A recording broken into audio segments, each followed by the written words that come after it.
Externalizing works for ADHD brains because we often struggle with working memory, which is the ability to hold information for short bursts.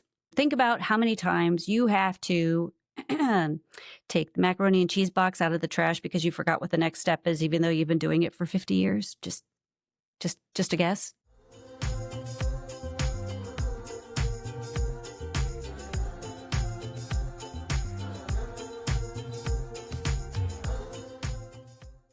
Ever lost an idea in the time it takes to refill your coffee? If you have ADHD, I assure you that feeling is all too familiar. Today, we are going to talk about why externalizing your thoughts can be an absolute game changer for you, what it looks like in daily life, and how to build simple habits that will keep those ideas from slipping away. I'm Jorie Houlihan, your guide for the dopamine deprived, and this is ADHD and with Jorie Houlihan, because it's not just focus, it's everything. If you want practical strategies for an ADHD brain, be sure to hit the follow button so that you never miss an episode. All right, so let's start by defining what externalizing your thoughts really means. It is the practice of getting things out of your head, getting those ideas, those things you need to remember, etc., out of your head and into a physical or visual form. Think of it as creating a second brain for you that is outside of yourself. So instead of relying on memory, which it's definitely not a great idea for us, you write, record, or place reminders where you're going to see them. So some examples would be sticky notes, wall calendars, voice memos, digital reminders, or even objects moved into plain view as visual cues. Now we're going to talk about how to do this in a way that is going to work for your brain, because just doing it that way ain't going to work for your brain. We're going to get to that. Hold tight. Externalizing works for ADHD brains because we often struggle with working memory, which is the ability to hold information for short bursts. Think about how many times you have to take the macaroni and cheese box out of the trash because you forgot what the next step is, even though you've been doing it for 50 years. Just a guess. Anyway, so for people with ADHD, our internal storage fills a bit more quickly than others. So offloading some information helps to free up your brain for tasks that actually matter. Having visual prompts anchors your attention in the present instead of mentally trying to juggle everything.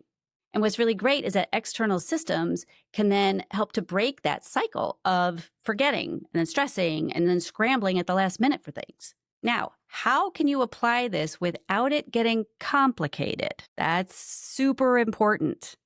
Sometimes we come up with the most ridiculous systems, and I don't know why we do this to ourselves. We will never stick with complicated systems. Anyway, let's look at how we can do this in more easy, everyday ways. So first and foremost, the goal is not to create a perfect system. Let me repeat that. The goal is not to create a perfect system. You really have to watch out for perfectionism and all or nothing thinking here because, man, it is going to run rampant if you don't. There is no perfect. Please, please, please remember that. The goal is to find ways that will allow your brain to relax while keeping track of what actually matters. So the first thing I'm going to tell you is start with one tool. And when I say one tool, I mean one tool. I will often give more than one example in these episodes, but that's because everybody's brain is different, right? But I know ADHD brains, and I know that we're like, I'm going to do all the things. You're going to do all the things, and you're going to set yourself up for failure. You have spent your whole life doing that, so humor me, please, and just choose one tool. Choose one that is either paper or digital.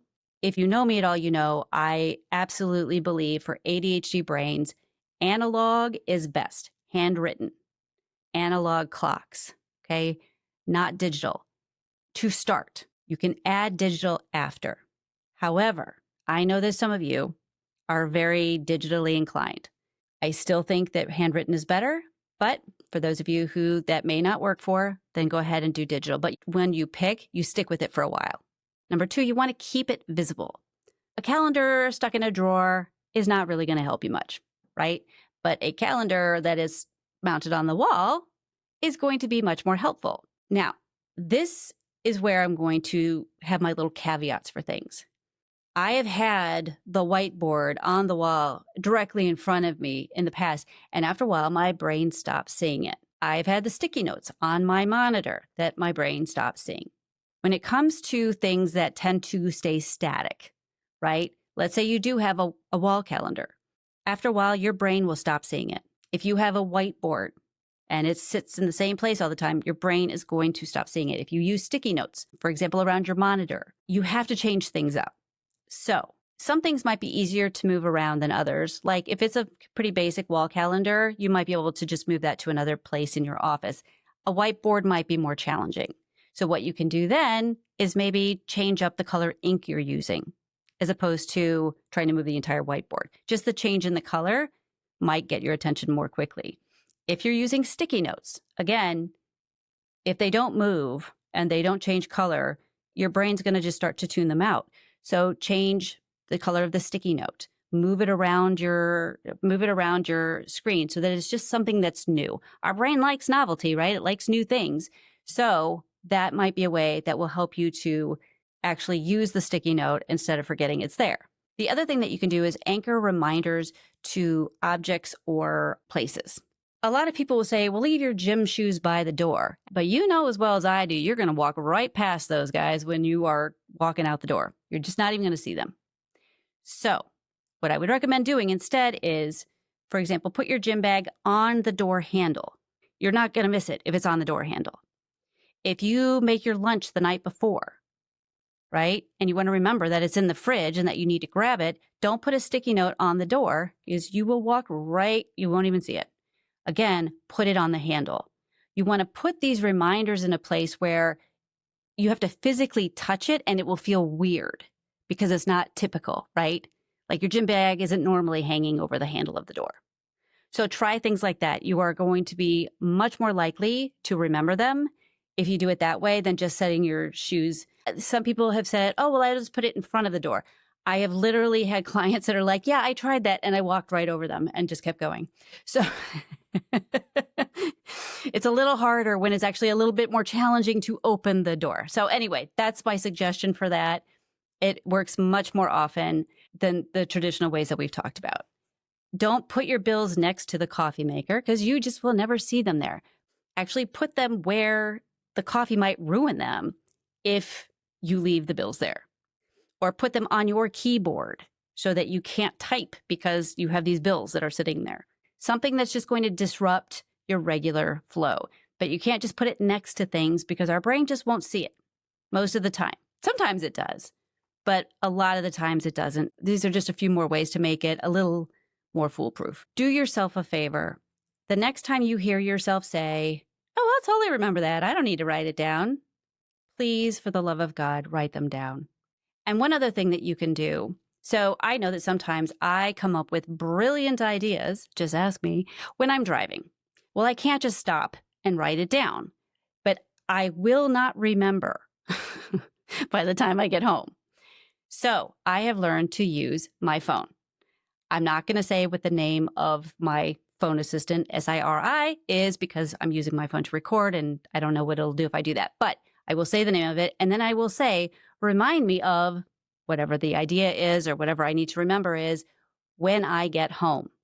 And my reminder app knows where home is. So make sure that they know that. But if that isn't the case, you can just say, remind me about this particular topic at 5 p.m. tonight or whenever you want it to.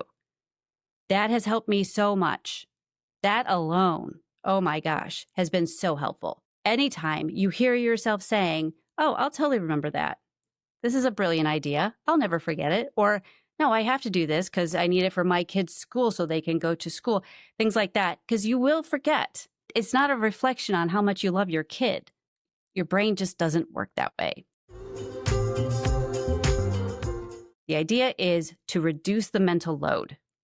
And the more you can do that through external means, right? Writing it down, putting it in digital form, etc., however it works for you.